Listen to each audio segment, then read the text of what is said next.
Estaba apoyado contra la pared del pasillo sin poder moverme. A 10 metros de mí, mi esposa caminaba por la sala de reuniones. Mi esposa, la misma mujer que yo había enterrado 2 días antes. La vi cruzar el vidrio con su pelo recogido, con sus tacones negros, con esa forma de caminar que yo conocía de memoria. Caminaba despacio, tranquila, como si fuera un martes cualquiera, como si nada hubiera pasado, como si yo no existiera. Ella no me vio. Yo no pude gritar. No pude moverme. Solo me pegué a esa pared y la observé con la boca abierta y el corazón completamente detenido. Cuando ella salió por la puerta trasera, algo dentro de mí se activó. No sé si fue instinto, no sé si fue desesperación, pero la seguí. Y cuando llegué a la ventana que daba al estacionamiento trasero, la vi. Estaba afuera, serena, con una pequeña maleta de mano que yo nunca había visto. Y había un hombre junto a un auto negro con la puerta trasera abierta, esperándola con una sonrisa. Un hombre que yo conocía. En ese momento entendí que no había ningún accidente, que no había ningún funeral real, que todo, absolutamente todo lo que yo había vivido en los últimos meses, había sido una mentira calculada. Pero para que entiendan cómo llegué hasta ese pasillo, hasta esa ventana, hasta ese momento en que mi vida entera se partió en dos, tengo que contarles desde el principio. Mi nombre es Miguel. Tengo 45 años. Soy técnico de mantenimiento industrial. Trabajo desde los 16. Nunca fui rico, nunca fui famoso, nunca fui nada extraordinario.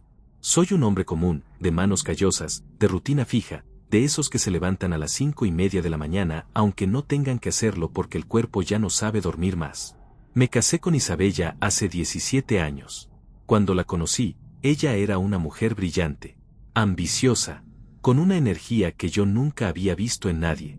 Administraba los recursos de una empresa mediana, tenía ideas, tenía planes, tenía esa chispa en los ojos que te hace pensar que la persona que tienes enfrente va a llegar muy lejos. Y llegó. En 12 años construyó su propia consultora. Una empresa de asesoría financiera que empezó en un cuarto de nuestra casa y que terminó ocupando un piso entero en un edificio del centro. Yo la apoyé en cada paso. Firmé papeles cuando había que firmar. Pedí préstamos cuando había que pedirlos. Dejé pasar vacaciones, cumpleaños, fines de semana, porque ella necesitaba tiempo y yo se lo daba sin pedir nada a cambio. Eso era lo que yo hacía.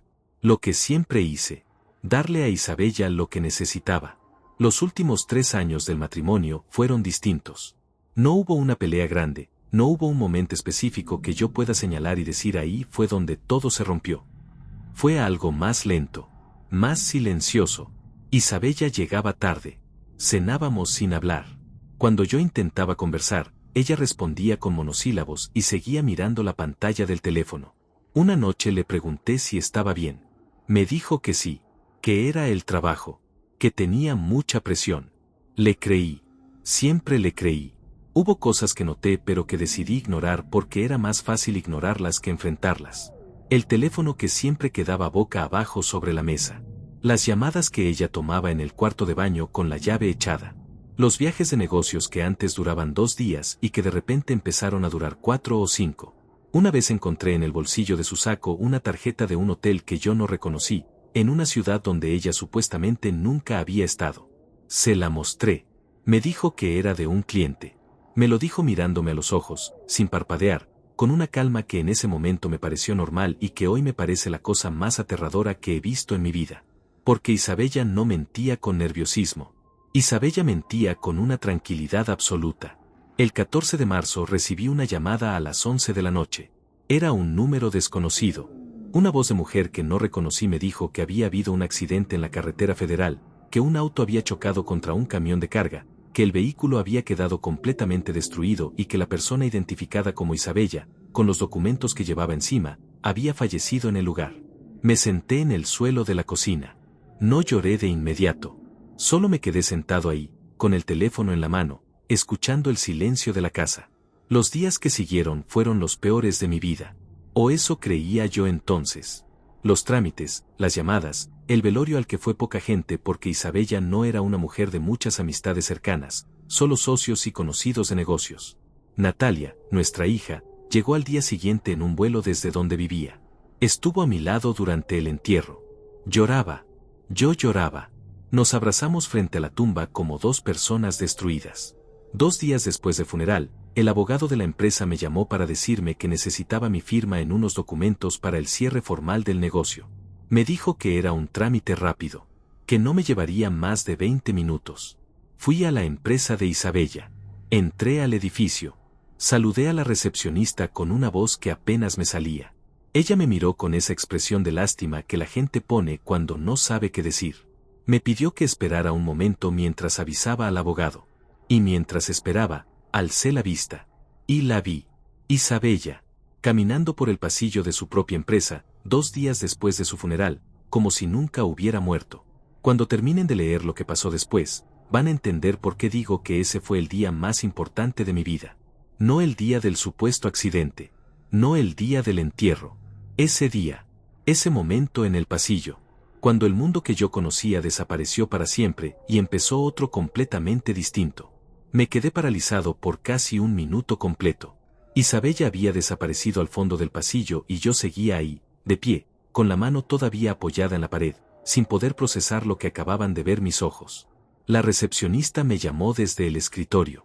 Señor Miguel, el licenciado Julián ya puede atenderlo. La escuché como si estuviera hablando desde muy lejos. Desde otro cuarto. Desde otro mundo. Señor Miguel, ¿se encuentra bien? Me volteé hacia ella despacio. Le dije que sí con la cabeza porque las palabras no me salían. Levanté el maletín del suelo, que no recordaba haber dejado caer, y caminé hacia la oficina del abogado con las piernas que me pesaban como si fueran de concreto. Me senté frente al escritorio. Julián me habló de papeles, de firmas, de plazos legales. Me puso una pluma en la mano. Yo la sostuve pero no escribí nada. Estaba mirando el escritorio sin ver nada. Estaba escuchando su voz sin entender nada. Señor Miguel. Lo miré. ¿Está usted bien? Entiendo que es un momento muy difícil. Podemos reprogramar si lo necesita. Le pregunté algo que no tenía nada que ver con los papeles. Le pregunté si había alguien más en las instalaciones ese día. Él frunció el ceño levemente. Me dijo que sí, que algunos empleados habían regresado a recoger sus cosas personales antes del cierre definitivo, que habían dado un plazo de 1 semana para eso. Le pregunté si podía darme un momento. Salí de la oficina. Caminé despacio hacia el pasillo donde la había visto. Era un corredor largo, con paredes de vidrio a un lado que daban a una sala de reuniones vacía. Al fondo había una puerta metálica con letrero de salida de emergencia. Estaba cerrada. Me acerqué a la ventana lateral que daba al estacionamiento trasero. Y ahí estaba ella. Isabella estaba de pie junto a un auto negro, un sedán con las placas cubiertas por lo que parecía ser barro fresco. Llevaba una maleta de mano pequeña, de ruedas, de color gris. Tenía el cabello recogido en un chongo apretado, igual que siempre lo usaba cuando iba a viajes de trabajo. Vestía un abrigo oscuro que yo no reconocí. Y junto a ella, sujetando la puerta trasera del auto con una mano y sonriendo con la otra metida en el bolsillo del pantalón, estaba Óscar. Óscar Mendina. El socio fundador de la empresa. El hombre que había trabajado con Isabella durante 8 años. El hombre que había estado en mi casa docenas de veces, que había comido en mi mesa, que había brindado en el cumpleaños de mi hija, que me había abrazado en el velorio 3 días atrás llorando con una convicción que yo jamás hubiera cuestionado. Isabella subió al auto. Óscar cerró la puerta, dio la vuelta, se sentó en el asiento del conductor. Y el auto arrancó. Yo no me moví. No salí corriendo. No grité. No llamé a nadie. Me quedé ahí, pegado al vidrio de esa ventana, viendo cómo el auto negro dobla por la salida del estacionamiento y desaparecía en la calle. Creo que estuve así varios minutos. No lo sé con exactitud. Lo que sí sé es que cuando finalmente me despegué de esa ventana, algo dentro de mí había cambiado de lugar para siempre. Como cuando mueves un mueble que lleva años en el mismo sitio y debajo encuentras una mancha en el piso que no sabías que existía. Regresé a la oficina de Julián. Firmé los papeles sin leerlos. Me despedí. Salí al estacionamiento frontal, me senté en mi camioneta, y no arranqué por casi media hora. Solo me quedé ahí sentado, con las manos sobre el volante, mirando el parabrisas. Pensando. Porque si Isabella estaba viva, el accidente había sido falso. Si el accidente había sido falso, el cuerpo que identificaron no era el suyo. Si el cuerpo no era el suyo, alguien más había muerto en ese auto. O nadie había muerto. Y el funeral, el velorio, la tumba con su nombre, todo eso había sido una escenografía. Una escenografía que alguien había construido con muchísimo cuidado. Y yo había sido el público. Esa noche no dormí. Me senté en la cocina con una taza de café que no tomé y estuve horas mirando la pared. Repasando. Volviendo atrás. Buscando en mi memoria todas las cosas que había notado en los últimos meses y que había decidido ignorar porque era más cómodo no verlas. Y las encontré, una por una, como piezas de un rompecabezas que siempre estuvo armado frente a mis ojos y que yo simplemente me negué a mirar.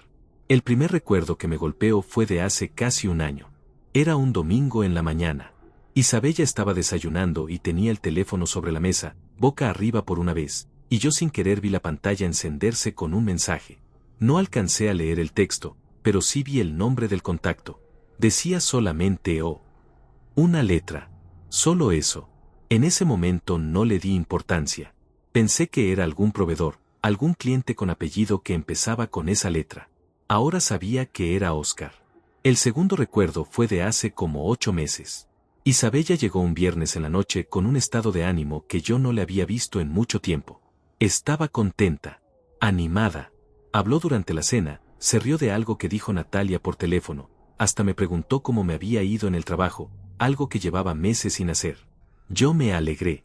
Pensé que algo había mejorado entre nosotros. Esa misma semana empezó a hablar del plan de retiro de la empresa. Me dijo que estaba pensando en vender su parte del negocio en los próximos 2 años, que quería liquidar activos, simplificar las cosas. Me lo dijo como quien comenta el clima, como si fuera un asunto menor. Le pregunté si estaba segura. Me dijo que sí, que ya era momento de pensar en el futuro. No le pregunté más.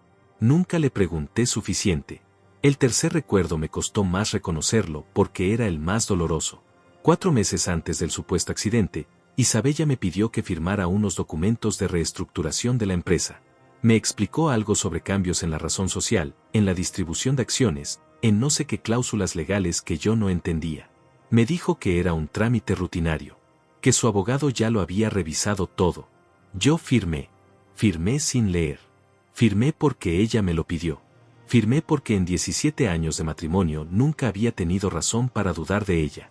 Esa noche, sentado en mi cocina con el café frío frente a mí, me di cuenta de que probablemente con esa firma yo había entregado algo que ni siquiera sabía que tenía. Fui a buscar mi copia de esos documentos. Los guardaba en una carpeta azul en el cajón de abajo del escritorio del cuarto que usábamos como oficina en casa. Una costumbre de hombre ordenado, de hombre que guarda todo porque nunca sabe cuándo puede necesitarlo. La carpeta no estaba. Revisé todos los cajones. Los 2 archiveros. Las cajas que teníamos en el closet. Busqué durante 40 minutos con una linterna porque en algún momento había apagado las luces del cuarto sin darme cuenta.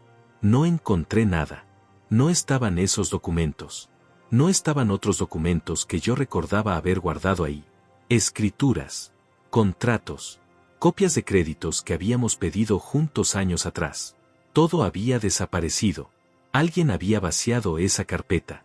Y la única persona que tenía acceso a esa oficina, además de mí, era Isabella. Me senté en el suelo del cuarto con la espalda contra el escritorio y la linterna todavía encendida apuntando al techo. Y por primera vez desde que la había visto caminar por ese pasillo, empecé a entender la dimensión real de lo que estaba enfrentando. Esto no había sido un impulso. Esto no había sido una decisión tomada en un momento de crisis. Esto había sido planeado. Con tiempo. Con detalle. Con una frialdad que yo no hubiera creído posible en la mujer con la que había dormido durante 17 años. Y mientras pensaba eso, mientras procesaba todo eso en el silencio de esa casa que de repente se sentía completamente extraña, sonó mi teléfono. Era Natalia. Mi hija. Contesté sin pensar. Papá, dijo ella. Solo llamaba para ver cómo estabas. Su voz sonaba tranquila. Normal. Preocupada, como debe sonar una hija que acaba de perder a su madre. Le dije que estaba bien. Que solo era un día difícil. Le dije buenas noches y colgué. Y me quedé mirando la pantalla del teléfono apagada, con un pensamiento que no quería tener, que intenté alejar, que me intenté prohibir a mí mismo. Pero el pensamiento estaba ahí. Y no se iba. No dormí esa noche. Me quedé en el suelo del cuarto hasta que empezó a entrar luz por debajo de la puerta. No sé en qué momento apagué la linterna. No sé en qué momento dejé de buscar documentos y empecé simplemente a existir ahí, sentado, con la espalda contra el escritorio y la cabeza llena de cosas que no podía ordenar. A las 6 de la mañana me levanté, me duché con agua fría porque no tuve paciencia para esperar que calentara, me hice un café y me senté en la cocina. Necesitaba pensar con orden, porque el caos que tenía adentro no me iba a servir de nada. Y yo soy un hombre de procesos, de pasos. Toda mi vida laboral me había enseñado que cuando algo falla, lo primero que haces es no entrar en pánico. Lo segundo es identificar exactamente qué está fallando. Y lo tercero es buscar desde dónde empezó el problema. Tomé una hoja de papel y un lápiz. Escribí 3 preguntas. La primera, ¿Isabella estaba realmente viva? La segunda, ¿quién más lo sabía? La tercera, ¿qué había firmado yo exactamente 4 meses atrás? Empecé por la primera pregunta porque era la más urgente y también la más difícil de responder sin cometer un error. Si yo iba a la policía en ese momento y decía que había visto a mi esposa muerta caminando por su empresa, lo más probable era que me miraran como a un hombre destrozado por el duelo que estaba teniendo alucinaciones. Necesitaba algo más que mi palabra. Necesitaba una prueba. Pensé en el estacionamiento trasero del edificio. Los edificios de oficinas tienen cámaras. Casi todos. Y si había una cámara apuntando hacia esa salida trasera, existía una grabación de Isabella subiendo a ese auto. Una grabación con fecha y hora. 2 días después de su propio funeral. Eso era una prueba. Pero para acceder a esas grabaciones necesitaba o ser la policía o tener acceso al sistema de seguridad del edificio. Y yo no era ninguna de las 2 cosas. Anoté eso en la hoja y pasé a la segunda pregunta. ¿Quién más lo sabía? Oscar, obviamente. Oscar no solo lo sabía, sino que era parte del plan. Lo había visto con mis propios ojos esperándola con el auto. Habían actuado juntos. Eso significaba que la relación entre ellos era mucho más que una sociedad de negocios. Llevaban tiempo construyendo esto. Tiempo suficiente como para coordinar un funeral falso, un cuerpo identificado con los documentos de Isabella, una desaparición planificada. Eso me llevó a una pregunta que me costó escribir, pero que escribí de todas formas. ¿El cuerpo del accidente era real? Alguien había muerto en esa carretera federal la noche del 14 de marzo. O al menos eso me habían dicho. La llamada que recibí esa noche, la voz de la mujer que me informó del accidente, los trámites que vinieron después, el ataúd cerrado porque el estado del cuerpo no permitía velorio abierto. El ataúd cerrado. Eso me golpeó de una manera que no esperaba. En ese momento, cuando me dijeron que el ataúd tenía que estar cerrado, yo no cuestioné nada. Estaba destruido. Estaba en shock. Acepté lo que me dijeron porque no tenía fuerzas para cuestionarlo. Pero ahora, sentado en mi cocina con esa hoja de papel y ese lápiz en la mano, entendí que un ataúd cerrado era la condición perfecta para que nadie pudiera confirmar nada. Nadie había visto el cuerpo. Nadie. Ni yo, ni Natalia, ni ninguno de los pocos que fueron al velorio. Escribí eso en la hoja y tuve que soltar el lápiz un momento porque las manos me empezaron a temblar. Volví a la tercera pregunta.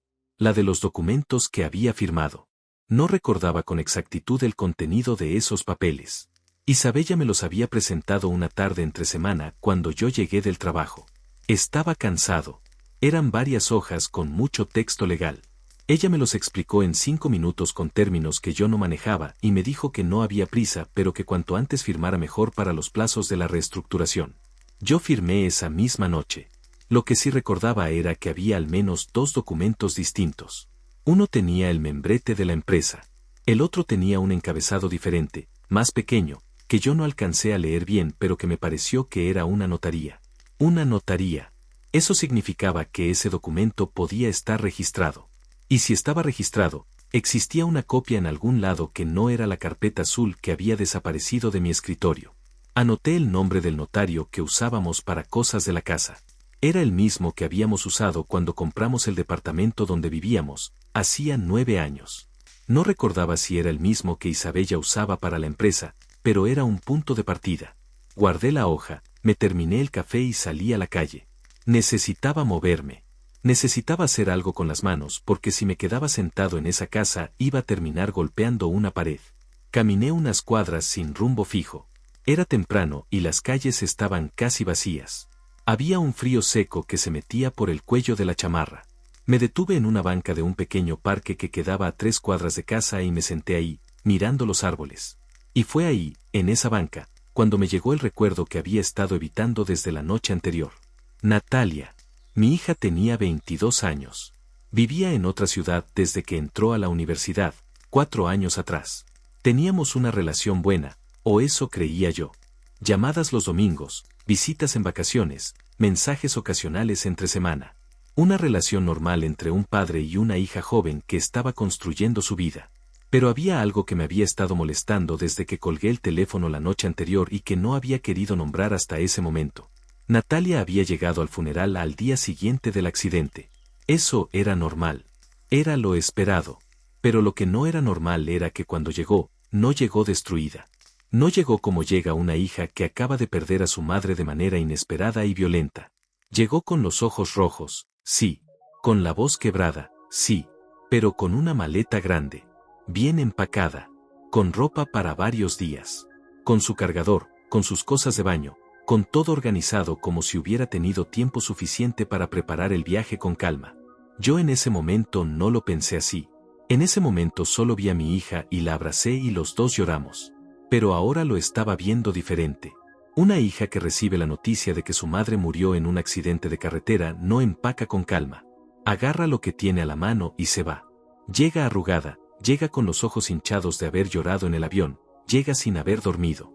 Natalia llegó tranquila, con todo en orden, como alguien que sabía con anticipación que iba a necesitar quedarse varios días. Me levanté de la banca y caminé de regreso a casa con un nudo en el estómago que no era de hambre. Porque la pregunta que había intentado no hacerme desde que sonó el teléfono la noche anterior ya no podía seguir ignorándola. ¿Cuánto sabía Natalia? No quería que la respuesta fuera la que yo ya empezaba a sospechar. Ningún padre quiere sospechar eso de su hija. Ningún hombre quiere pensar que la persona que cargo en brazos cuando era bebé, que llevé al colegio el primer día, que abracé cuando se graduó, podía saber algo así y callárselo. Pero los hechos eran los hechos. Y los hechos no me estaban dando espacio para seguir mirando hacia otro lado. Entré a la casa, cerré la puerta con llave, y fui directo al cuarto de Natalia. Ella siempre dejaba algunas cosas en casa cuando visitaba. Ropa de temporada, libros, cosas que no quería cargar en cada viaje. Abrí el cajón de la mesita de noche que usaba cuando estaba aquí. Había un cuaderno pequeño, de pasta dura, color verde. Lo abrí, y en la primera página, con la letra de mi hija, había una lista de números. Números que yo no reconocí de inmediato, pero que cuando los miré con más cuidado, cuando mi cerebro finalmente los procesó, me detuve completamente. Eran cantidades en dólares. Cantidades muy grandes. Y junto a cada cantidad, había una fecha. Las fechas empezaban hace exactamente 18 meses. Me quedé de pie junto a la cama de Natalia con el cuaderno abierto en las manos y no pude moverme por un tiempo que no supe calcular. Las cantidades eran enormes. La primera entrada decía, 18,000 pesos. Con una fecha de hace 18 meses y una inicial al lado. Una sola letra. La letra I. Isabella. Seguí leyendo. 24,000 pesos. 3 meses después. Misma inicial. 31,500 pesos. 2 meses después. Misma inicial, pero con un símbolo adicional al lado que parecía una flecha apuntando hacia la derecha, como indicando una transferencia, un movimiento, algo que iba hacia algún lugar. 47,000 pesos. Un mes antes del supuesto accidente. Esta vez sin inicial.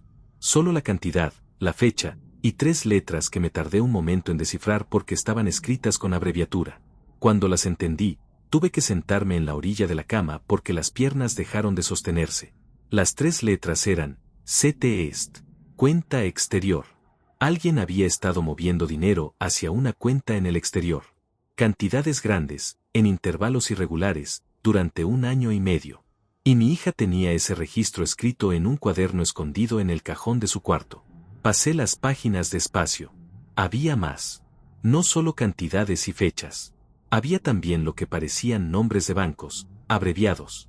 Había un número de referencia que se repetía en 3 entradas distintas y que yo no sabía cómo interpretar, pero que claramente significaba algo. Había una página donde Natalia había hecho un cálculo a mano, sumando todas las cantidades, y el total estaba subrayado 2 veces. Lo sumé yo también mentalmente. Era más de 180,000 pesos dólares.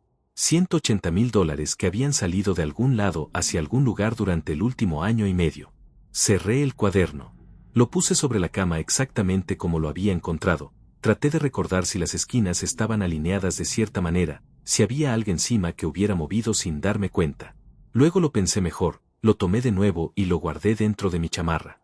Si ese cuaderno desaparecía antes de que yo pudiera entender lo que significaba, perdía la única pista concreta que tenía. Salí del cuarto y cerré la puerta. Me senté en el sillón de la sala con el cuaderno sobre las rodillas y me quedé mirando la pared de enfrente. Sobre esa pared había una foto enmarcada que habíamos puesto hacía como 6 años. Éramos los tres. Isabella, Natalia y yo, en la playa, en unas vacaciones que habíamos tomado cuando Natalia terminó la preparatoria. Los tres estábamos sonriendo. Isabella tenía la mano en mi hombro y miraba a la cámara con esa sonrisa suya, la sonrisa amplia y segura que siempre me había parecido hermosa. Estuve mirando esa foto durante varios minutos. Luego me levanté, la descolgué de la pared y la puse boca abajo sobre la mesa del comedor. No podía seguir mirándola. Esa mañana tomé 2 decisiones. La primera era que necesitaba a alguien de confianza que entendiera de leyes y de dinero. No podía seguir solo con esto. No tenía los conocimientos para interpretar esos documentos, para entender las implicaciones legales de lo que había firmado, para saber qué opciones tenía y cuáles no. Necesitaba un abogado. Pero no el abogado de Isabella, no Julián, no nadie que tuviera cualquier vínculo con ella o con la empresa. Necesitaba a alguien completamente externo. Recordé a Gilberto. Gilberto era un hombre que yo conocía desde hacía 15 años, desde que trabajé en una planta industrial donde él era el asesor legal externo. No éramos amigos cercanos, pero nos teníamos respeto. Era un hombre serio, discreto, de los que no hablan más de lo necesario. Hacía años que no lo contactaba, pero tenía su número guardado todavía. Le mandé un mensaje escueto. Le dije que tenía un asunto urgente y personal y que necesitaba verlo ese mismo día si era posible. Le dije que era algo que no podía explicar por mensaje. Me respondió en 20 minutos. Me dio 1 hora para esa tarde. La segunda decisión fue más difícil. Tenía que hablar con Natalia. Pero no podía hablar con ella todavía. No sin saber más. No sin tener algo concreto frente a mí, porque si le preguntaba en ese momento con lo poco que tenía, ella podía negarlo todo, podía inventar una explicación, podía avisarle a Isabella que yo había encontrado el cuaderno, y todo lo que yo estaba construyendo se derrumbaría antes de empezar. Necesitaba más información primero. Esa tarde llegué al despacho de Gilberto a las 4 en punto. Su oficina era pequeña y ordenada, con estantes llenos de carpetas y un escritorio de madera oscura que olía a tabaco aunque él ya no fumaba desde hacía años. Me dio la mano, me ofreció café, yo acepté aunque no tenía hambre de nada. Me senté frente a él y no supe por dónde empezar. Él me miró con esa paciencia suya y me dijo que me tomara el tiempo que necesitara. Respiré profundo y le conté todo. Desde el accidente, desde el funeral, desde el momento en que la vi caminar por el pasillo de su empresa. Le conté lo de Oscar esperándola con el auto. Le conté lo de los documentos desaparecidos. Le conté lo del cuaderno. Saqué el cuaderno y lo puse sobre su escritorio. Gilberto lo revisó en silencio durante varios minutos. Sus ojos se movían despacio sobre cada página, se detenían, regresaban. En ningún momento cambió la expresión. Eso era algo que yo siempre había valorado de él. No se alteraba fácilmente. Cuando terminó de revisar el cuaderno lo cerró y me miró. Me preguntó si recordaba el nombre de la notaría donde había firmado esos documentos de reestructuración. Le dije que no, que creía que podría ser la misma que habíamos usado para la compra del departamento, pero que no estaba seguro. Me preguntó si tenía el contrato de compra del departamento. Fui a buscarlo mentalmente y recordé que sí, que ese documento estaba en una caja diferente, una caja de metal con llave que guardaba debajo de la cama, separada de los demás papeles. Una caja que Isabella sabía que existía, pero a la que yo nunca le había dado la llave porque era mía desde antes de casarnos. Le dije que sí, que creía tenerlo. Gilberto asintió despacio. Me dijo que lo primero era localizar esa notaría y solicitar copia de cualquier instrumento firmado a mi nombre en los últimos 2 años. Me dijo que tenía derecho legal a esas copias. Me dijo también que el cuaderno era una pista importante, pero que solo era útil si podíamos conectar esos números con cuentas o transacciones reales. Luego se recostó levemente en su silla y me dijo algo que me heló la sangre de una manera diferente a todo lo que ya había sentido. Me dijo que si lo que yo le estaba contando era cierto, Si Isabella había falsificado su propia muerte y había movido activos antes de desaparecer, entonces era muy probable que parte de esos activos fueran míos. Bienes gananciales. Dinero del matrimonio. Créditos que habían sido pedidos a nombre de los dos. Me preguntó cuánto dinero habíamos pedido prestado juntos durante el matrimonio. Empecé a hacer memoria. El crédito hipotecario del departamento. Un préstamo personal que habíamos pedido hace 7 años para capitalizar la empresa cuando Isabella la estaba arrancando. Otro préstamo más pequeño, hacía 4 años para una remodelación. Gilberto tomó nota de todo en silencio. Cuando terminé de hablar me miró fijo y me dijo una sola cosa. Me dijo que revisara mis cuentas bancarias esa misma noche. Todas. Y que si encontraba algún movimiento extraño de los últimos 6 meses, no tocara nada y le tomara una fotografía a cada estado de cuenta. Llegué a casa pasadas las 7 de la noche. Encendí la computadora y entré a la banca en línea. La cuenta de nómina estaba intacta. La cuenta de ahorro personal también. Pero había una tercera cuenta. Una cuenta mancomunada que Isabella y yo habíamos abierto hace años para gastos del hogar, en la que los dos teníamos acceso y en la que yo depositaba una cantidad fija cada mes de manera automática.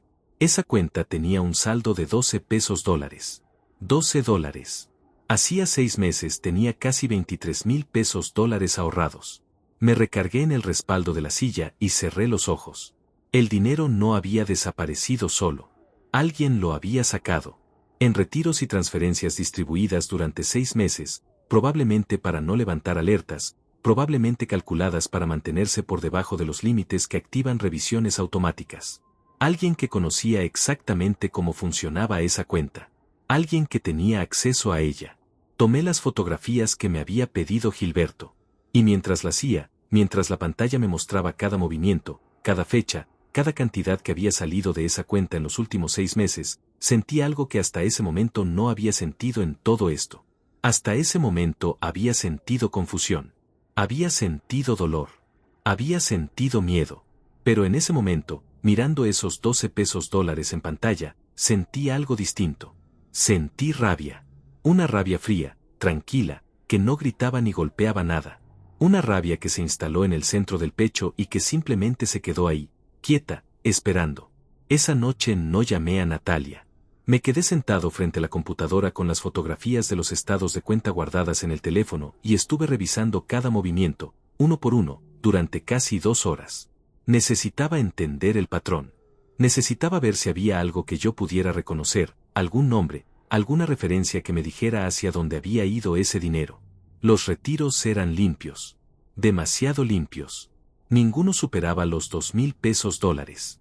Salían cada 10 o 12 días, siempre en horarios distintos, algunos en cajero automático, otros como transferencias electrónicas a cuentas que yo no reconocía. Era exactamente lo que Gilberto me había descrito sin que yo se lo dijera.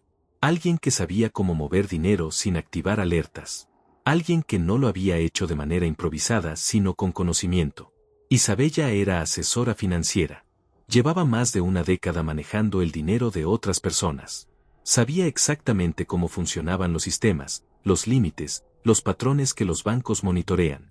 Si alguien podía vaciar una cuenta de $23,000 en 6 meses sin que nadie levantara una bandera, era ella. Cerré la computadora y me fui a la cama. No dormí. A las 3 de la mañana me levanté y fui a la cocina a tomar agua. Me quedé parado junto a la ventana mirando la calle oscura y pensé en Natalia. Pensé en ella de niña, cuando tenía 6 o 7 años y me esperaba despierta cuando yo llegaba tarde del trabajo para contarme algo que había pasado en la escuela. Pensé en la cara que ponía cuando estaba mintiendo, esa manera suya de sostener demasiado la mirada, como si compensara con los ojos lo que le fallaba en la voz. Me pregunté si esa cara seguía siendo la misma a los 22 años. Me pregunté si yo era capaz de reconocerla todavía. A la mañana siguiente le mandé un mensaje.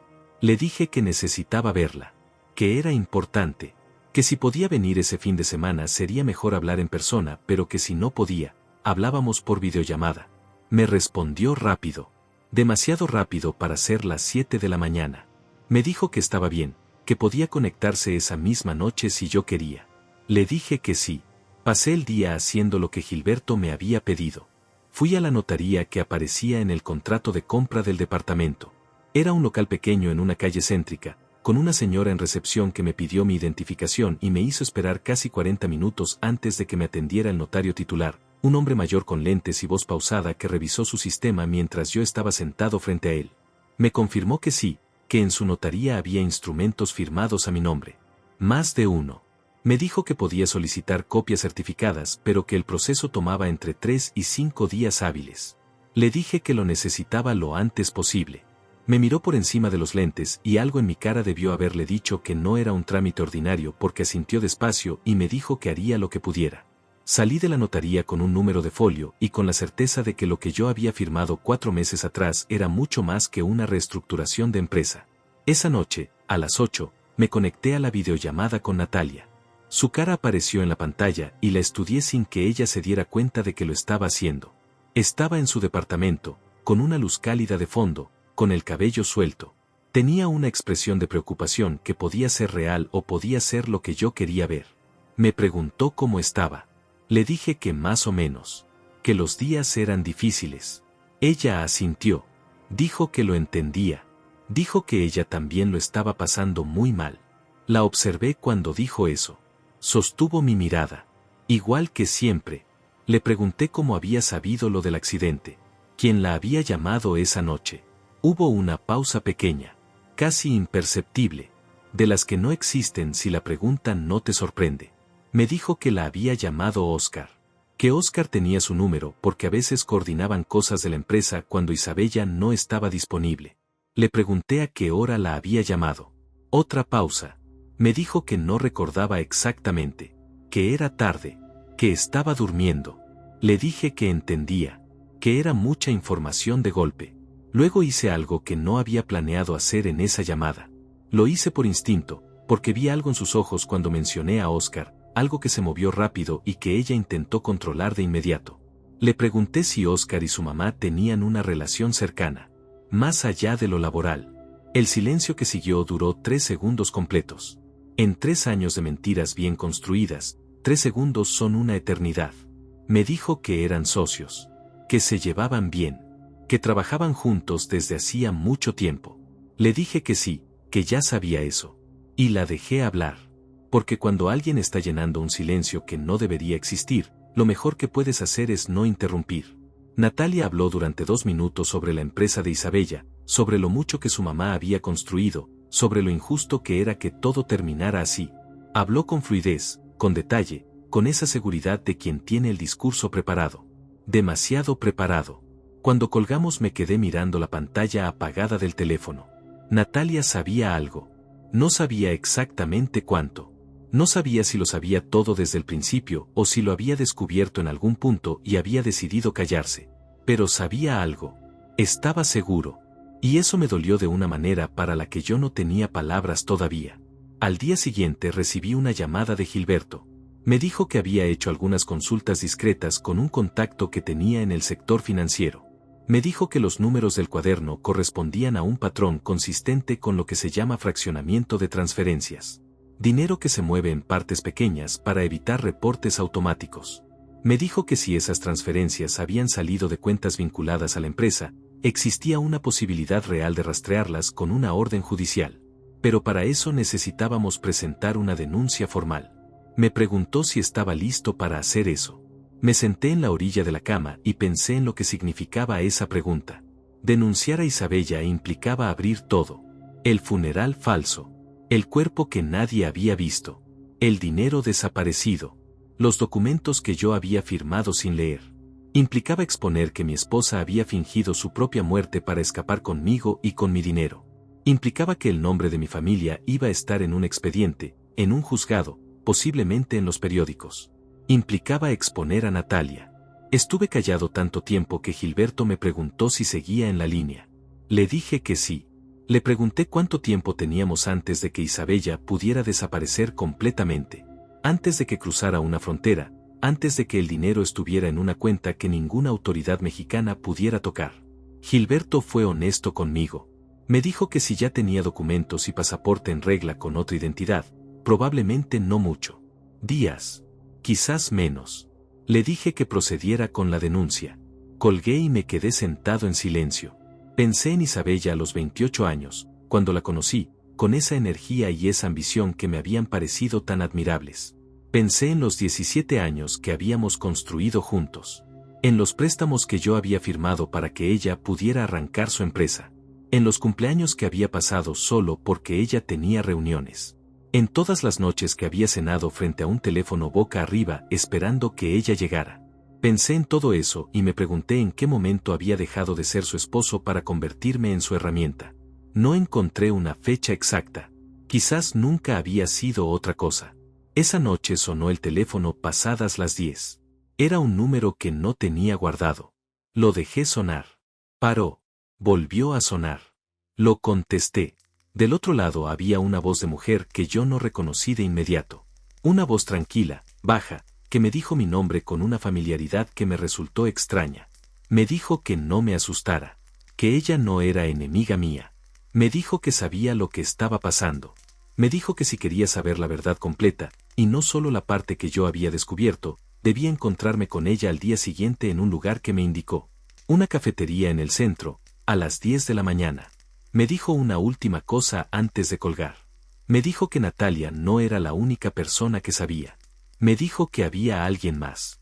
Alguien que yo jamás hubiera sospechado. Y colgó. No dormí nada. Me quedé en la cama mirando el techo con el teléfono sobre el pecho, esperando no sé qué, que volviera a sonar, que llegara un mensaje, que algo me diera una pista sobre quién era esa mujer y qué era lo que sabía. Nada. El teléfono no volvió a sonar en toda la noche. A las 5 de la mañana dejé de intentar dormir, me levanté, me hice café y me senté en la cocina con la misma hoja de papel donde había escrito mis 3 preguntas el primer día. La releí. Ya había respondido parcialmente 2 de las 3. Sabía que Isabella estaba viva. Sabía, al menos en parte, que Natalia estaba involucrada. Pero la tercera pregunta, la de los documentos que había firmado, todavía no tenía respuesta completa. Y ahora había una cuarta pregunta que la mujer del teléfono había puesto sobre la mesa. ¿Quién más sabía? Llegué a la cafetería 20 minutos antes de las 10. Era un lugar pequeño, de esos que quedan entre 2 edificios de oficinas y que viven del café de media mañana de los empleados de los alrededores. Mesas de madera, sillas incómodas, un ventilador en el techo que giraba despacio sin enfriar nada. Me senté en una mesa al fondo, de cara a la entrada, y pedí un café americano que no tomé. A las 10 en punto entró una mujer. Tendría unos 50 años, quizás un poco más. Cabello oscuro con algunas canas que no intentaba disimular. Vestía ropa sencilla, de trabajo, una blusa gris y pantalón negro. Cargaba una bolsa grande de tela colgada al hombro. No era una mujer que llamara la atención. Era exactamente el tipo de persona que puedes ver en 100 lugares distintos y no recordar después. Me buscó con la mirada. Cuando me encontró caminó directo hacia mí sin dudar. Se sentó frente a mí y no esperó a que yo dijera nada. Me dijo que se llamaba Andrea, que había trabajado en la empresa de Isabella durante 6 años como asistente administrativa, que la habían despedido 4 meses atrás con una liquidación que en papel parecía justa pero que venía acompañada de un acuerdo de confidencialidad que ella había firmado sin leer bien porque necesitaba el dinero. Me dijo que desde que la despidieron no había podido dormir tranquila. Le pregunté por qué.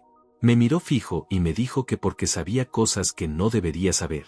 Cosas que había visto sin querer y que desde entonces cargaba sola porque no tenía a quien contárselas. Hasta que vio la esquela del funeral de Isabella en una red social que compartió alguien del gremio empresarial. Cuando la vio supo que algo estaba muy mal. Le pedí que me contara todo. Andrea puso la bolsa sobre la mesa y sacó un sobremanila doblado a la mitad. Lo puso frente a mí pero no me dijo que lo abriera todavía. Primero habló. Me dijo que 6 meses antes de que la despidieran, Isabella había empezado a pedirle cosas fuera de lo ordinario. Al principio parecían encargos normales de oficina. Imprimir documentos. Escanear contratos. Archivar carpetas en un servidor externo que no era el servidor habitual de la empresa. Pero después los encargos cambiaron. Isabella le pidió que buscara información sobre ciertos procesos notariales. Sobre cómo funcionaban las transferencias internacionales por encima de ciertos montos. Sobre requisitos migratorios de 2 países específicos que Andrea no quiso nombrar todavía, pero que apuntó en una servilleta y me pasó por encima de la mesa. Los 2 países eran europeos. Le pregunté si Oscar estaba involucrado desde el principio. Andrea negó despacio con la cabeza. Me dijo que Oscar no había sido el primero. Me quedé callado esperando que continuara. Me dijo que antes de Oscar había habido otro hombre. Alguien que no era de la empresa, alguien externo, que había aparecido en la vida de Isabella hace casi 3 años y que durante varios meses había llegado a la oficina con una frecuencia que no correspondía a ninguna relación de negocios normal. Reuniones que no estaban en la agenda oficial. Comidas que se registraban como gastos de representación, pero que Andrea había visto personalmente y que nunca tenían el perfil de una reunión de trabajo. Le pregunté quién era ese hombre. Andrea abrió el sobremanila. Sacó 3 fotografías impresas en papel común, del tipo que se imprime en cualquier tienda de copias. Eran fotos tomadas desde cierta distancia, con poca resolución, pero suficientemente claras para distinguir las caras. En las 2 primeras estaban Isabella y un hombre que yo no reconocí. Un hombre de unos 50 años, corpulento, con el cabello canoso y un reloj en la muñeca que incluso en esa foto de baja calidad se veía caro. Estaban sentados en lo que parecía la terraza de un restaurante, inclinados el uno hacia el otro, con esa proximidad que no tiene nada que ver con los negocios. En la tercera foto estaban Isabella, ese hombre, y una tercera persona. Una persona que yo sí reconocí. Me tardé unos segundos porque el contexto era tan inesperado que mi cerebro se negó a procesar la imagen de inmediato. Pero cuando lo hizo, cuando finalmente conecté la cara que estaba viendo con el nombre que le correspondía, sentí que el suelo se movía debajo de la silla. Era Mauro. Mauro, el hermano de Isabella. El hombre que había llorado en el funeral. El hombre que había cargado el ataúd junto a mí. El hombre que después del entierro me había abrazado en el estacionamiento y me había dicho al oído que Isabella siempre lo había sido todo para él y que si yo necesitaba cualquier cosa, lo que fuera, él estaba ahí. Ese hombre estaba en esa foto sonriendo junto a su hermana viva y junto a un desconocido en la terraza de un restaurante, en una fecha que Andrea había anotado al reverso de la fotografía. La fecha era de hace 2 años y 3 meses. Le pregunté a Andrea si sabía quién era el hombre corpulento. Me dijo que había logrado averiguar su nombre a través de una factura que Isabella le había pedido que tramitara en una ocasión. Me dijo el nombre, pero no era alguien que yo conociera. Lo que sí me dijo después fue más importante. Me dijo que ese hombre tenía residencia en uno de los 2 países europeos que había apuntado en la servilleta. Entonces lo entendí todo de golpe. Mauro no era solo el hermano que sabía. Mauro era el contacto, el puente, el hombre que había conectado a Isabella con alguien que tenía los recursos y los vínculos internacionales para hacer posible lo que ella estaba planeando. El funeral falso no era solo una idea que Isabella y Oscar habían desarrollado entre los dos. Era una operación que había requerido contactos, documentos falsos, probablemente una nueva identidad, un destino planificado con anticipación. Y Mauro lo había hecho posible. Le pregunté a Andrea si había más. Sacó otra hoja del sobre. Era una copia de un correo electrónico. La dirección del remitente estaba parcialmente borrada, pero el contenido era claro. Era un mensaje que Isabella le había enviado a alguien, sin nombre en el cuerpo del texto, que describía lo que llamaba el plan de salida. Fechas, pasos, responsabilidades de cada persona. En el correo había 3 nombres mencionados con iniciales. O, que yo ya sabía que era Oscar. M, que ahora sabía que era Mauro. Y una inicial que me detuvo completamente. La letra N. Le pregunté a Andrea si sabía a quién correspondía esa inicial. Me miró con una expresión que no era de lástima, sino de algo más difícil de nombrar. Algo parecido a la pena que siente alguien cuando tiene que decirte algo que sabe que te va a destrozar y no encuentra la manera de suavizarlo. Me dijo que no lo sabía con certeza. Pero me dijo que en las semanas previas al supuesto accidente, había visto a Isabella tener una conversación telefónica en su oficina que había durado casi 1 hora. Una conversación en la que Isabella hablaba en voz baja pero con una emoción que Andrea no le había escuchado en mucho tiempo. Y que al final de esa llamada, cuando Isabella colgó, se había quedado un momento mirando el teléfono con una sonrisa. Una sonrisa que Andrea describió como la de alguien que acaba de confirmar que el plan va a funcionar. Me dijo que después de esa llamada Isabella había salido de la oficina antes de tiempo. Que al pasar junto a su escritorio le había dicho algo que en ese momento le pareció extraño, pero que no había sabido cómo interpretar. Le había dicho, ya está todo listo. Tomé las fotografías y la hoja del correo. Le pregunté a Andrea si podía quedármelas. Me dijo que sí, que por eso las había impreso, que los originales digitales los tenía guardados en un lugar seguro. Le pregunté por qué me estaba contando todo esto ahora. Se quedó callada un momento. Miró su taza de café. Cuando levantó la vista me dijo algo que no esperaba. Me dijo que tenía una hija de 19 años. Que cuando vio el funeral de Isabella en esa red social y supo que algo no cuadraba, pensó en su hija. Pensó en lo que sentiría ella si alguien le hiciera a su padre lo que le estaban haciendo a mí. Y no pudo seguir callada. Me levanté de la mesa y le extendí la mano. Ella me la estrechó con firmeza. Cuando salí a la calle, el sol de media mañana me golpeó en la cara y tuve que detenerme un momento en la banqueta. No porque me sintiera mal, sino porque por primera vez desde que había visto a Isabella caminar por ese pasillo, sentí que el terreno debajo de mis pies era sólido. Tenía nombres, tenía fechas, tenía fotografías, tenía un correo con iniciales que apuntaban a cada uno de ellos. Tenía suficiente. Llamé a Gilberto desde la calle. Le dije que teníamos que presentar la denuncia ese mismo día. Gilberto me citó en su despacho a la 1 de la tarde. Llegué con el sobre de Andrea bajo el brazo, con el cuaderno verde de Natalia dentro de la chamarra y con los estados de cuenta fotografiados en el teléfono. Llegué con todo lo que tenía porque no quería dejar nada en casa. Esa mañana, antes de salir a ver a Andrea, había revisado 2 veces que las ventanas estuvieran cerradas con llave y había puesto el seguro adicional de la puerta principal que llevaba meses sin usar. No sé de quién me estaba protegiendo exactamente. Supongo que de todo. Gilberto me recibió con su seriedad de siempre. Cerró la puerta de su oficina, corrió la pequeña persiana de la ventana que daba a la calle, y se sentó frente a mí con una libreta abierta y una pluma en la mano. Le puse todo sobre el escritorio. Las fotografías, la copia del correo electrónico, el cuaderno verde, las capturas de los estados de cuenta, la servilleta con los 2 países europeos que Andrea había anotado. Gilberto lo revisó todo despacio, en orden, sin interrumpirme mientras yo le explicaba el contexto de cada cosa. Tomaba notas. De vez en cuando me pedía que repitiera algún dato o que aclarara alguna fecha. En ningún momento cambió la expresión, pero yo lo conocía suficiente para notar cuando algo le parecía relevante porque apretaba levemente los labios y escribía más rápido.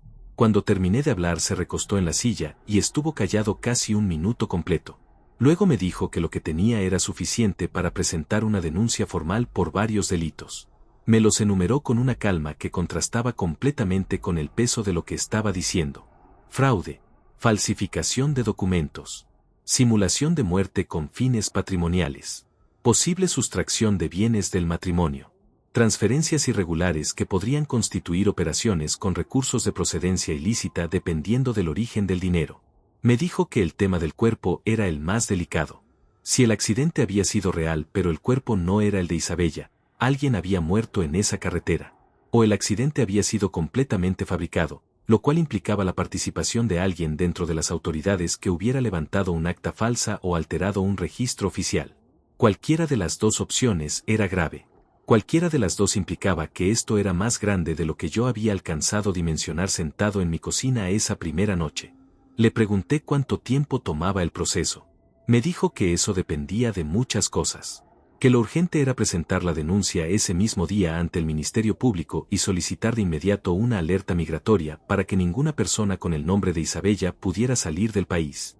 Me dijo que si ella tenía documentos con otra identidad eso complicaba las cosas, pero que era el primer paso de todos modos. Me dijo también que iba a solicitar una medida cautelar sobre los bienes que pudiéramos identificar. Que si había activos de la empresa que técnicamente me correspondían como parte de los bienes gananciales del matrimonio, un juez podía congelarlos mientras duraba la investigación.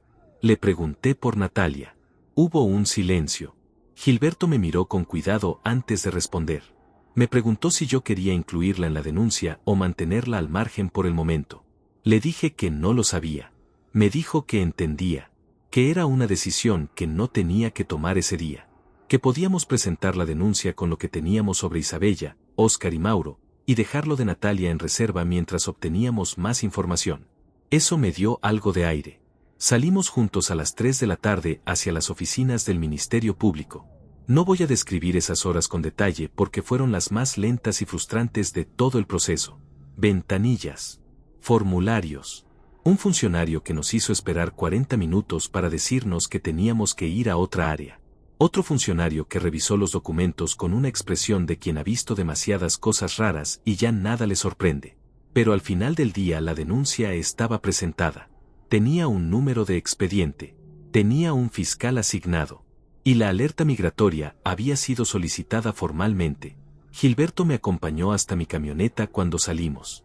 Antes de despedirse me dijo algo que me quedé pensando mucho tiempo después. Me dijo que en los años que llevaba ejerciendo había visto muchos casos de fraude familiar y que en su experiencia, lo más difícil no era nunca el proceso legal. Lo más difícil era siempre el momento en que la persona afectada tenía que aceptar que alguien cercano había tomado una decisión deliberada de hacerle daño. No un error. No un impulso, una decisión calculada, sostenida en el tiempo, ejecutada con paciencia. Me dijo que ese proceso de aceptación tomaba tiempo. Me dijo que me lo tomara. Llegué a casa pasadas las 6 de la tarde. Entré, cerré la puerta y me quedé parado en el pasillo sin encender las luces. La casa estaba en penumbra y olía a ese silencio particular de los lugares que llevan muchas horas sin gente. Había vivido en esa casa 17 años. Conocía cada ruido que hacía, cada corriente de aire, cada crujido del piso en los lugares exactos. Esa noche la casa me sonó diferente, como si también ella supiera que algo había cambiado para siempre. Me senté en el sillón de la sala sin encender la televisión ni el teléfono ni nada. Solo me quedé ahí, en la oscuridad, dejando que el cansancio del día se asentara. Y fue en ese silencio cuando sonó el teléfono. Era Natalia. Lo dejé sonar 3 veces antes de contestar. Su voz llegó con un tono diferente al de la videollamada de 2 días atrás. Menos controlada. Había algo debajo de las palabras que yo reconocí porque era el mismo tono que tenía de niña cuando había hecho algo malo y no sabía cómo empezar a decirlo. Me preguntó si había pasado algo. Me dijo que había intentado llamarle a Mauro y que el teléfono de Mauro estaba apagado. Me dijo que eso le parecía raro. Yo no dije nada. El silencio de mi parte duró suficiente para que ella lo sintiera. Me dijo, «Papá, ¿estás bien?» Le dije que sí. Le dije que estaba bien y que no se preocupara por Mauro. Que a veces la gente apagaba el teléfono cuando necesitaba descansar. Hubo una pausa larga. Luego Natalia dijo algo que me confirmó lo último que me quedaba por confirmar.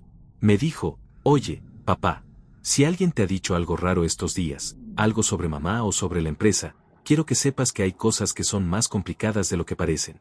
Lo dijo despacio. Con cuidado, como quien ha ensayado una frase muchas veces y aún así no está seguro del momento exacto para decirla. Me quedé completamente quieto.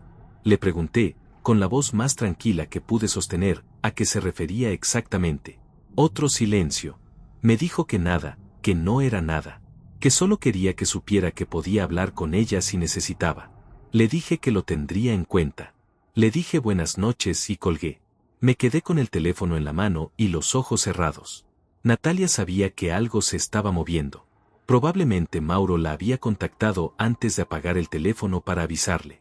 Probablemente todo el sistema de personas que habían construido este plan estaba sintiendo que algo había cambiado sin saber exactamente qué ni desde dónde. Eso me daba una ventaja pequeña pero real. Todavía no sabían lo que yo tenía. Todavía no sabían que la denuncia estaba presentada. Todavía no sabían que el fiscal tenía los documentos, las fotografías y el cuaderno verde. Todavía no sabían que Andrea existía y que había guardado copias digitales de todo en un lugar seguro que ninguno de ellos conocía. Esa noche, por primera vez desde que había visto a Isabella caminar por ese pasillo, me fui a la cama antes de la medianoche. No dormí bien, pero dormí. Y mientras trataba de encontrar el sueño, pensé en algo que me había dicho Gilberto esa tarde. Lo de aceptar que alguien cercano había tomado una decisión deliberada. Una decisión calculada. Sostenida en el tiempo. Pensé en los 17 años. Pensé en todos los momentos en que yo había elegido no ver lo que estaba frente a mis ojos. Y me hice una pregunta que dolía más que todas las demás juntas. No me pregunté por qué Isabella me había hecho esto. Me pregunté cuándo había dejado de importarle si me lo hacía. Los siguientes 4 días fueron los más extraños de mi vida. Extraños porque por fuera yo seguía siendo el mismo hombre de siempre. Me levantaba, me duchaba, comía algo aunque no tuviera hambre, contestaba los mensajes de condolencia que todavía llegaban de conocidos que se habían enterado tarde del funeral. Gracias por sus palabras. Estamos bien. Uno va saliendo adelante. Pero por dentro estaba viviendo en otro lugar completamente distinto. Gilberto me llamaba cada día para darme actualizaciones. El fiscal asignado al caso había solicitado los registros del accidente de tránsito del 14 de marzo. Había pedido también el acta de defunción y los documentos de identificación que se habían usado para confirmar la identidad del cuerpo. Me dijo que los primeros resultados de esa revisión habían generado inconsistencias que el fiscal estaba documentando, pero que no podía compartir conmigo todavía en detalle porque era parte activa de la investigación. Le pregunté si eso era bueno o malo. Me dijo que era necesario. El tercer día me llamó con algo concreto. La notaría había entregado las copias certificadas de los instrumentos firmados a mi nombre. Eran 3 documentos. El primero era una cesión de derechos sobre mi parte proporcional en un crédito hipotecario mancomunado. En términos simples, yo había firmado la renuncia a mi participación en la protección legal que me daba ese crédito como cotitular. No había cedido la deuda, esa seguía siendo mía. Solo había cedido los derechos. El segundo era una modificación al régimen de sociedad conyugal. Un documento que alteraba retroactivamente la clasificación de varios bienes adquiridos durante el matrimonio, reclasificándolos como bienes propios de Isabella y no como bienes del matrimonio. El tercero era una carta poder amplísima. Una autorización firmada por mí que le daba a Isabella facultades para realizar operaciones bancarias, notariales y contractuales en mi nombre durante un periodo de 2 años. 2 años que todavía no habían vencido. Me quedé sentado en silencio mientras Gilberto me explicaba cada documento con esa voz pausada suya. Lo escuché hasta el final sin interrumpirlo. Cuando terminó le pregunté cuánto daño habían hecho esos 3 documentos. Me dijo que el daño era significativo, pero que no era irreversible. Que los 3 podían ser impugnados por vicio en el consentimiento, que era el término legal para decir que yo los había firmado sin entender lo que firmaba y bajo condiciones que constituían engaño. Que en el contexto de la denuncia que ya estaba activa, un juez podía declararlos nulos. Pero me dijo también que mientras eso sucedía, esos documentos habían sido el instrumento que Isabella había usado para mover los activos. La carta poder, específicamente, había sido usada al menos en 2 ocasiones que el banco ya había confirmado. 2 operaciones realizadas a mi nombre, con mi firma, que yo nunca había ejecutado. Le pregunté de cuánto dinero estábamos hablando en total. Gilberto fue directo. Me dijo que sumando la cuenta mancomunada vaciada, las operaciones realizadas con la carta poder y los activos reclasificados por el segundo documento, la estimación preliminar era de aproximadamente 340,000 pesos dólares. 340,000 dólares. 17 años de trabajo. De préstamos. De fines de semana sin vacaciones. De cumpleaños solos frente a un plato de comida recalentada. 340,000 dólares. Me quedé callado tanto tiempo que Gilberto dijo mi nombre 2 veces para asegurarse de que seguía en la línea. Le dije que sí, que seguía aquí. Esa noche no pude quedarme en la casa. No sé explicar por qué exactamente. No era miedo. No era tristeza. Era algo más físico, como si las paredes se estuvieran achicando y el aire se estuviera acabando. Me puse la chamarra, agarré las llaves y salí a manejar sin rumbo durante casi 2 horas. Manejé por calles que conocía de memoria. Pasé por el colegio donde había llevado a Natalia el primer día de clases. Pasé por la planta donde había trabajado durante 11 años antes de cambiar de empresa. Pasé por una taquería en la que Isabella y yo habíamos comido la primera vez que salimos juntos, hacía casi 20 años, una taquería que seguía en el mismo lugar aunque el letrero era diferente. Me detuve frente a ella sin querer. La vi iluminada desde la calle con sus mesas de plástico y su comal humeante y sus clientes de medianoche que comían sin prisa. Me quedé ahí parado en la banqueta sin entrar, pensando en esa primera noche, en la persona que yo era entonces, en la persona que Isabella aparentaba ser, en cuántas versiones de nosotros dos habían existido y cuántas habían sido reales. Volví a casa pasada la medianoche. Al día siguiente Gilberto me citó de nuevo, pero esta vez en persona en las oficinas del Ministerio Público porque el fiscal quería tomarme una declaración ampliatoria. Quería que yo describiera con detalle el momento en que había visto a Isabella en la empresa y el momento en que la había visto subir al auto de Oscar. Fui. Declaré. Tardé casi 3 horas. Cuando salí tenía un dolor de cabeza que me apretaba desde la nuca hasta las sienes. Me senté en una banca del pasillo antes de salir al estacionamiento y cerré los ojos un momento. Fue ahí donde Gilberto me dijo lo que el fiscal le había comunicado antes de que yo entrara a declarar. Me dijo que las investigaciones habían confirmado que el accidente del 14 de marzo había sido real. Había habido un choque. Había habido un vehículo destruido. Pero el cuerpo recuperado en la escena no correspondía a los datos biométricos de Isabella. Alguien había colocado los documentos de identificación de Isabella sobre o cerca del cuerpo para que la identificación inicial apuntara hacia ella. El cuerpo era de una mujer no identificada todavía. Una mujer que había muerto en ese accidente, y cuya identidad alguien había borrado deliberadamente para sustituirla por la de Isabella. Me levanté de la banca porque necesitaba moverme. Caminé hasta el fondo del pasillo y me apoyé en la pared con las palmas abiertas sobre el muro frío. Respiré. No podía pensar en esa mujer sin nombre. No podía permitirme pensarlo todavía porque si lo hacía no iba a poder seguir funcionando. Pero lo guardé. Lo guardé en algún lugar adentro donde sabía que iba a tener que volver después. Esa tarde, cuando llegué a casa, encontré un sobre deslizado por debajo de la puerta. No tenía remitente. No tenía nombre. Solo mi dirección escrita a mano con una letra que no reconocí. Lo abrí. Adentro había una sola hoja doblada en 3 partes. Era una impresión de lo que parecía ser la confirmación de una reserva de vuelo.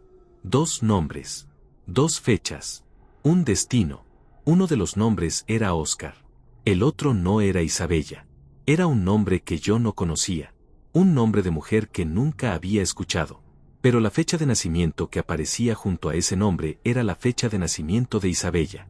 La misma. Exacta. Su nueva identidad. Y el vuelo salía en 48 horas. Llamé a Gilberto desde la cocina con la hoja en la mano y la voz más tranquila que pude sostener. Le dije que teníamos 48 horas. Él me dijo que llamara al fiscal directamente. Me dio el número. Lo llamé. Le describí lo que tenía en la mano.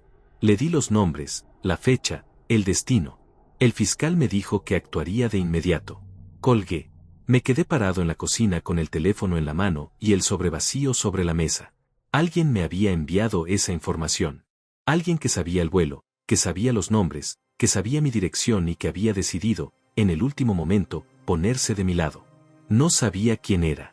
Pero mientras miraba esa hoja pensé en todas las personas que habían estado cerca de Isabella durante estos meses. Pensé en Andrea, que ya me había dado las fotografías. Pensé en Mauro, que tenía el teléfono apagado. Pensé en Oscar, que no tenía ninguna razón para traicionarse a sí mismo. Y entonces pensé en Natalia.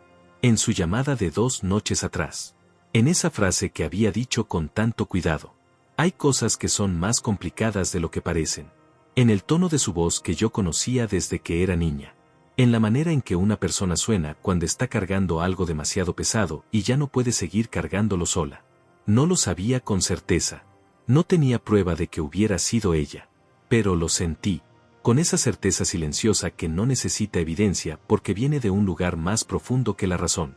Me senté en la silla de la cocina y puse las manos sobre la mesa y me quedé mirando la hoja con los nombres y las fechas y el destino. 48 horas. Después de 17 años de matrimonio, de $340,000 robados, de un funeral falso, de una mujer sin nombre muerta en una carretera, de documentos firmados sin leer, de silencios en la cena y teléfonos boca abajo y viajes que nunca fueron de negocios. 48 horas para que todo terminara. O para que todo, finalmente, empezara a tener consecuencias reales. No dormí esas 48 horas. No de manera continua. Dormitaba 1 hora, me despertaba, miraba el teléfono, volvía a intentarlo. Era un ciclo que se repetía cada vez más corto hasta que dejé de intentar y me quedé sentado en la cocina con una taza de café que cambiaba cada vez que se enfriaba. Gilberto me llamó a las 7 de la mañana del segundo día. Me dijo que el fiscal había actuado durante la noche, que se había coordinado con autoridades del aeropuerto y con una unidad especializada en delitos patrimoniales, que la alerta migratoria estaba activa con ambos nombres, el real y el nuevo, que había agentes esperando en la terminal desde las 5 de la mañana. Me dijo que esperáramos. Esperé. A las 10:43 de esa mañana Gilberto me llamó de nuevo. No dijo mucho. Solo me dijo que los habían detenido en el filtro de migración, que Isabella y Oscar estaban bajo custodia, que el proceso legal comenzaba ahora. Colgué el teléfono y me quedé sentado en silencio. No sentí lo que había imaginado que sentiría. No sentí alivio inmediato ni satisfacción ni nada que se pareciera a una victoria. Sentí algo más parecido al vacío. Como cuando llevas tanto tiempo sosteniendo algo muy pesado que cuando finalmente lo sueltas los brazos no saben qué hacer con su propio peso. Me levanté. Fui al baño. Me lavé la cara con agua fría. Me miré en el espejo un momento largo. El hombre que me devolvió la mirada se veía más viejo que hacía 2 semanas. Tenía ojeras profundas y una expresión que yo no había visto en mi propio rostro antes. No era tristeza exactamente. Era algo más permanente. Como si ciertas cosas que yo había cargado en la cara sin saberlo, cierta tensión, cierta espera, simplemente ya no estuvieran. Ese día no salí de la casa. Gilberto me mantuvo informado durante las horas siguientes. Isabella había sido formalmente detenida e imputada por varios cargos. Oscar también. Las autoridades habían encontrado en el equipaje de ambos documentos de identidad alterados, 2 teléfonos con números extranjeros, y una cantidad de efectivo en dólares que Gilberto me dijo que no podía confirmarme todavía, pero que era considerable. Mauro fue detenido esa misma tarde en su domicilio. Cuando Gilberto me lo confirmó me quedé callado un momento. Pensé en él cargando el ataúd junto a mí. Pensé en su abrazo en el estacionamiento del cementerio. Pensé en lo que había dicho al oído. Que Isabella siempre lo había sido todo para él. Supongo que era verdad. Lo que nunca imaginé era hasta dónde estaba dispuesto a llegar por ella. Esa noche llamé a Natalia. Contestó al primer tono, como si estuviera esperando la llamada. No le pregunté nada. No le reclamé nada. Solo le dije lo que había pasado. Se lo conté con calma, con los hechos, sin dramatismo. Le dije que Isabella y Oscar habían sido detenidos en el aeropuerto. Le dije que Mauro también estaba detenido. Le dije que el proceso legal iba a ser largo. Hubo un silencio muy largo del otro lado. Luego escuché algo que no esperaba. La escuché llorar. No de la manera contenida y controlada en que había llorado en el funeral, sino de esa otra manera, la manera fea y sin forma que tiene el llanto cuando ya no hay nada que sostener. No dije nada. La dejé. Cuando pudo hablar me dijo una sola cosa. Me dijo, papá, lo siento. Le pregunté qué sabía y desde cuándo. Me lo contó todo. Con pausas. Con la voz quebrada. Pero me lo contó. Natalia había sabido del plan desde hace 8 meses. Isabella se lo había contado una noche que Natalia había ido a visitarla sola, sin avisarme a mí. Le había presentado todo como una salida necesaria. Le había dicho que el matrimonio llevaba años muerto, que ella necesitaba empezar de nuevo, que el dinero que había movido era suyo porque era ella quien lo había generado con su trabajo durante todos esos años. Natalia tenía 22 años y escuchó eso de su madre y no supo cómo contradecirlo. Me dijo que había intentado convencer a Isabella de hacerlo diferente, de divorciarse, de hablar conmigo. Me dijo que Isabella le había dicho que un divorcio era demasiado lento, demasiado expuesto, demasiado complicado para lo que ella necesitaba hacer con los activos. Me dijo que el cuaderno verde lo había escrito ella misma tratando de entender a dónde iba el dinero, que había intentado llevar un registro porque tenía miedo de lo que estaba pasando y no sabía qué hacer con ese miedo. Me dijo que el sobre que alguien había deslizado por debajo de mi puerta había sido ella, que cuando supo la fecha del vuelo había pasado 2 días sin dormir, que la noche anterior a enviarlo había estado sentada en el piso de su departamento pensando en mí levantándome a las 5:30 de la mañana sin que nadie me lo pidiera, pensando en todas las veces que yo había estado cuando ella lo necesitaba sin hacer ruido y sin pedir nada, y que no había podido quedarse callada. Estuve escuchándola durante mucho tiempo. Cuando terminó de hablar le dije que lo que había hecho estuvo mal. Le dije que cargar ese secreto 8 meses mientras yo vivía al lado de una mentira había sido una traición aunque ella no lo hubiera querido así. Le dije que eso iba a tener consecuencias en nuestra relación que todavía no sabíamos cómo iban a verse. Pero también le dije que el sobre había llegado a tiempo. Y que eso importaba. Colgamos sin resolver nada. Porque no había nada que resolver en una sola noche. Había demasiado que procesar, demasiado que reconstruir o decidir no reconstruir, demasiadas preguntas que todavía no tenían respuesta. Pero al menos ya no había mentiras entre nosotros. Y eso era algo. Las semanas siguientes fueron lentas y llenas de trámites. Gilberto trabajó sin descanso.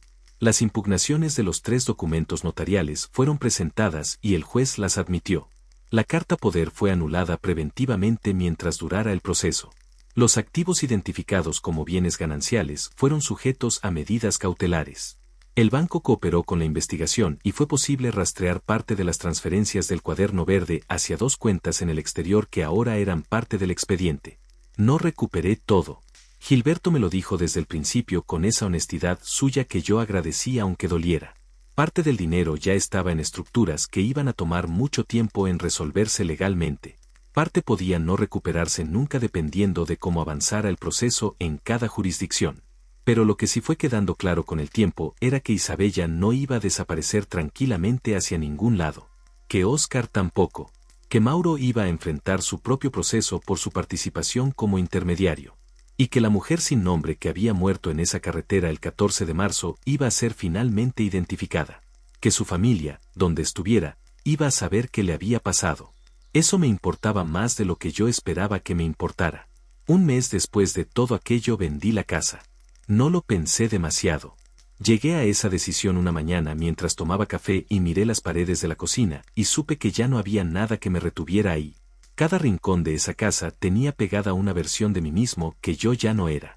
Una versión que creía cosas que resultaron no ser ciertas. Una versión que miraba hacia otro lado porque era más fácil. No quería seguir viviendo rodeado de esa versión de mí. La vendí. Guardé lo que era mío. Lo que era realmente mío, las herramientas, los libros, la caja de metal con llave que había conservado desde antes del matrimonio. Y lo demás lo dejé ir sin mirarlo demasiado. La tarde en que entregué las llaves me quedé un momento parado en la puerta de la cocina vacía. El sol de la tarde entraba por la ventana y dibujaba un rectángulo de luz en el piso de azulejo que yo había puesto con mis propias manos 12 años atrás porque Isabella había querido ese diseño específico y el presupuesto no alcanzaba para contratar a alguien. Me agaché y pasé la mano por el azulejo. Frío, limpio, vacío. Me levanté y salí sin mirar atrás. Hay algo que aprendí en todo esto que no sé si tiene nombre todavía.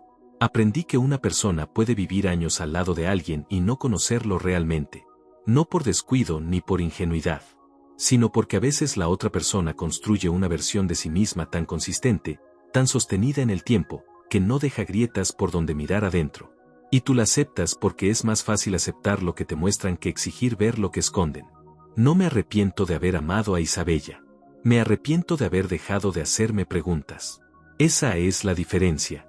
Y me tardé demasiado en entenderla. Hoy vivo en un departamento pequeño. 2 cuartos.